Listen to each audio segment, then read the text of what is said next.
What's up, YouTube, and welcome to another episode of Coffee and Tech with Calum. I'm your host, Calum, and I'd like to proudly reintroduce you to the old crop shirt. It's been gone for so long, but now it's back in your life, and I know you appreciate it. I've been gone for so long. I haven't posted a video in like 9 months. Long story. Working, moving, doing the whole nine. Got a puppy. If you can see him right. Can I get out of the way? Say hi, puppy. And then Charlie, as you all know. His name is Drax, as in Drax the Destroyer, because he destroys things. His name suits him. So, today, we're going to be reviewing the WEN Dremel Tool Kit. Why? Because I got it for Christmas. Yeah, I asked for a Dremel Tool Kit for Christmas. I'm that guy. But, oh wait, is there a smudge on the lens?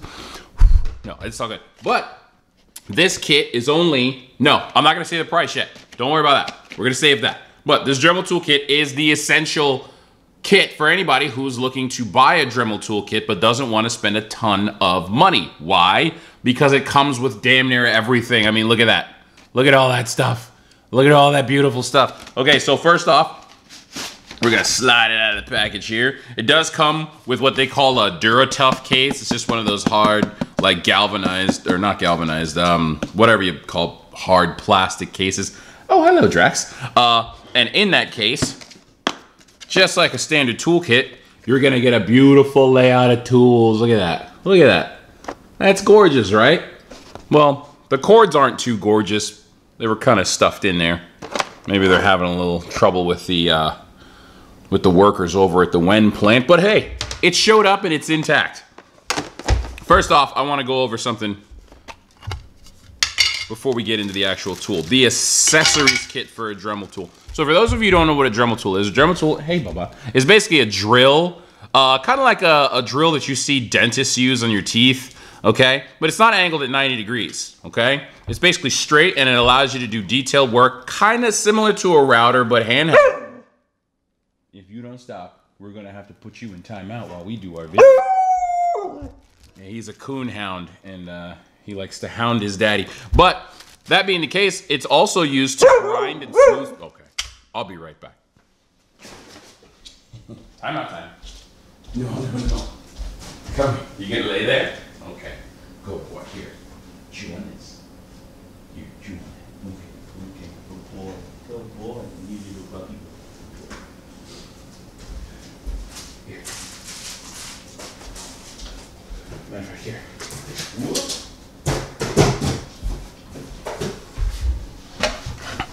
And we're back.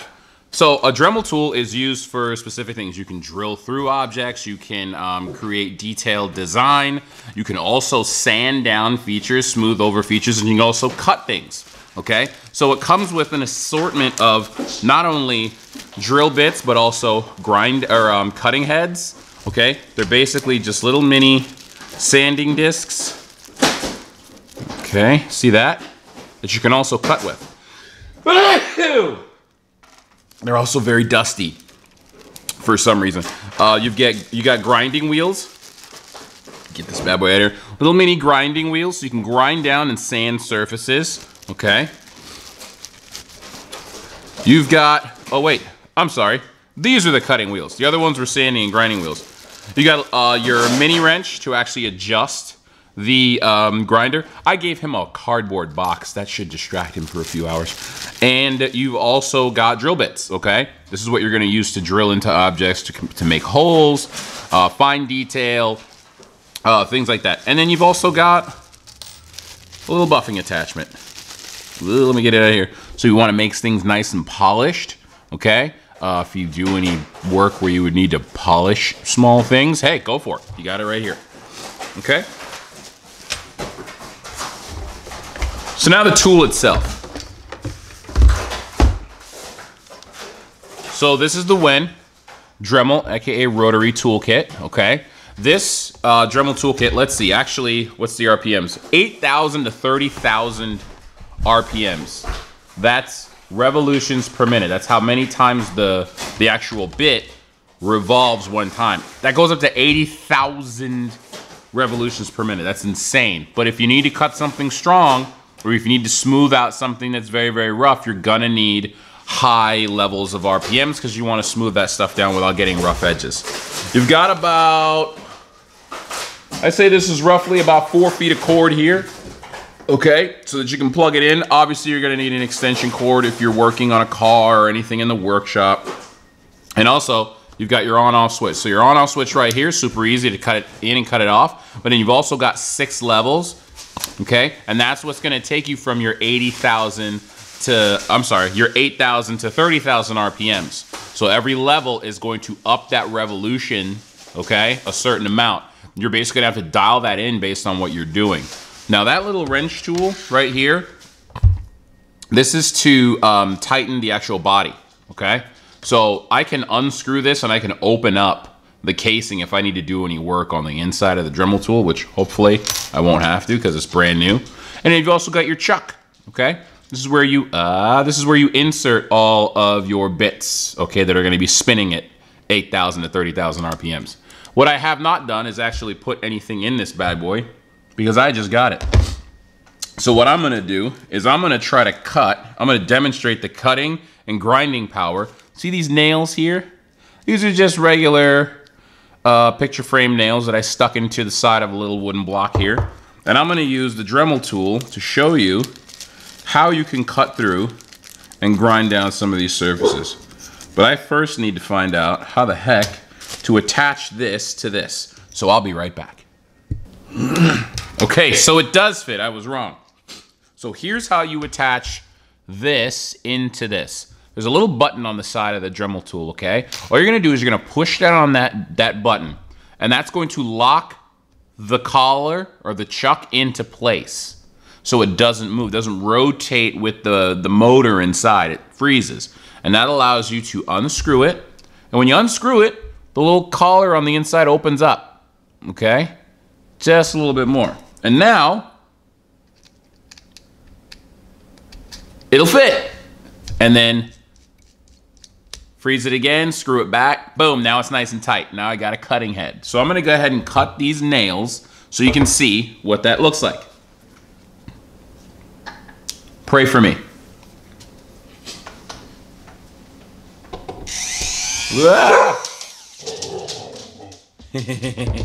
The dogs don't like that sound. I'm gonna see if I can do this holding it up. Okay? Because I don't want to put it down and have to position the camera. So it's on now. Here's the first screw.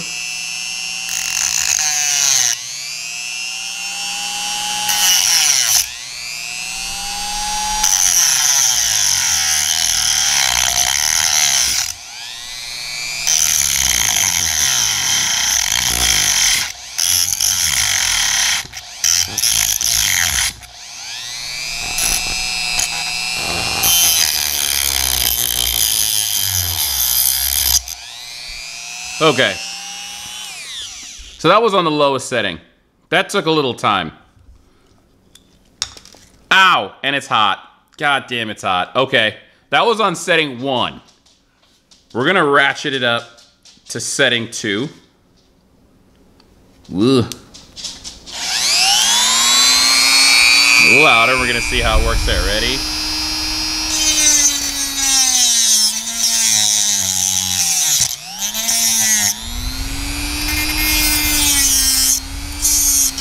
Sparks. Boom.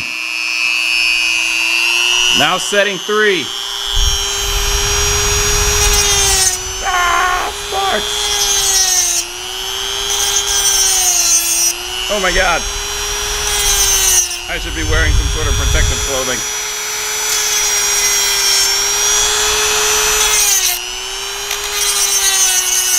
Ah! I'm afraid to go to setting 4. Should I do it? Let's do it. Oh God, oh God.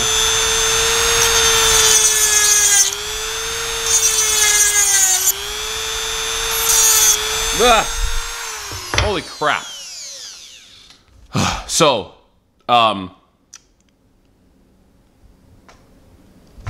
wear goggles when you do this, and I just spit flakes of hot metal all over my dining room table. But hey, all for the sake of the YouTubes, right? So it took just about 2.5 seconds to cut through one of these nails on setting 4. It took a while on setting 1. You're gonna get some sparks, you're gonna get some heat, and it's gonna smell like that electrical smell, you know, when things go off. But that's okay, because you shouldn't be doing this stuff indoors. You should be doing it in your workshop or in the garage anyway, so that's fine. I want to show you, let me touch this thing and see how hot it is. Okay, it's pretty cool. And look at that. Sheared that right off. Look at these bad boys. Pretty cool, huh? All right. How deep of a demonstration do we need to go into this? Let's do this. Let's use the grinding wheel, because I want to see what that looks like. Now there's pieces in here that you can do detailed work with, okay? And when I say detailed work, it looks like it's pretty detailed work. There's, hold on, wait, don't leave me. They've got screw head or drill heads that look like this. You can put, you know, there's one that looks like a little penis. This one here looks like a little ball with a nail stuck in it. I don't know, you could probably do a lot of fine woodworking with that stuff. I don't do any of that stuff at all. I just wanted a Dremel tool because I want to, you know, maybe eventually do that stuff. And I used to work on cars, and I guess it would have been a better idea to get that stuff when I actually worked on cars, but now I do not. So see, we're gonna slide that out, touch it, make sure it's not too hot, and then boom. Now here's how you put the attached Dremel wheel, the grinding wheel. The grinding wheel comes with a little rubber collar. Okay, you're gonna slide that in to the grinding wheel on top of that. Boom, and that's pretty much all the protection it gives you. I don't know how they can ensure that it's gonna stay on there, but I'm gonna trust the people over at WEN that they know what they're doing. I'm gonna tighten that back down. Let's turn this on first to make sure that thing doesn't fly off. Let's take it all the way down to level 1. Just adjust it a little bit. Okay. My only fear is that this is gonna slip when I put it on here. Nah. See? My fears come true. My fears realized. So this grinding wheel is a little loose. If you don't go directly on top of the item that you're grinding, check it out. See, even then it slides. No, a little puppy sleeping at my feet and one at the other end of the desk. I don't know. Let's try a different wheel. Maybe it's just that wheel. No, they're all a little slacked. See that? You can see it moving. So when that might be an issue you guys might want to address, because quite frankly, all the other pieces are hard bound to their posts. The grinding wheel is screwed in, or the cutting wheel is screwed in there, right? All the other pads and stuff get screwed into the top with the same attachment, but the grinding wheel, they're all on this rubber collar that apparently seems to be too small. It definitely is too small. So I don't know what happened over there. I don't know what the answer is for that, because there's no other pieces in here that could fill that space. Kind of like a hydraulic transmission. Okay, this would be I guess this would be the transmission, and then the clutch goes around it just like that. And then when you want to engage it, that fills with air and binds to the clutch to then spin whatever it is, the engine, boat, or whatever, the propeller.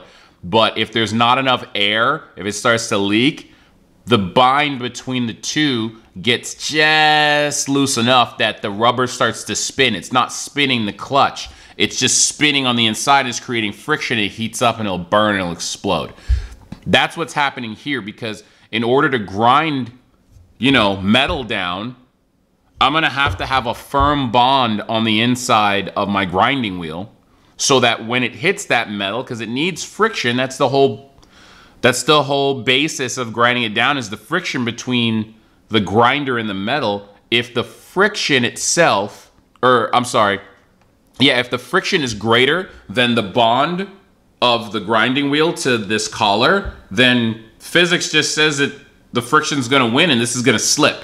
It's gonna hit the metal, it's gonna stop, and the inside's gonna keep spinning, and then it's gonna spin off the head, which is what it's doing. And guys, that's the only grinding collar that comes in the entire kit. Now, this is a very poignant point in our video here, because I decided not to tell you the price of the item in the beginning. It's like a little lightsaber in the beginning, because I wanted to keep it a surprise. This item is $25. It's 25 bucks.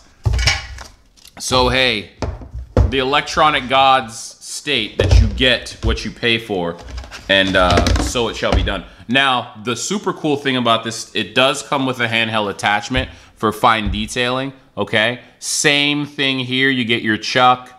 Right on the inside there's a little area to freeze the chuck so it doesn't spin, so that you can then put your grinding attachments in, and you can, you know, do some fine detailing if you're working on jewelry, if you're working on woodwork, or you're working on, you know, you're poking a hole through something, whatever you're doing. This allows you to have that handheld touch that you can't really, that fine touch that you can't really get with a big kind of clunky Dremel.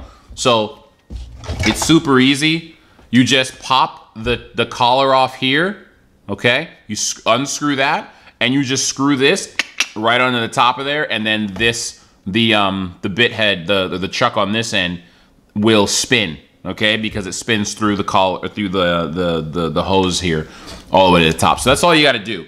Just unscrew this, screw this on, boop, and then, you know, you can do your fine woodworking or whatever it is. And it does add about 2.5 feet to the length of the Dremel.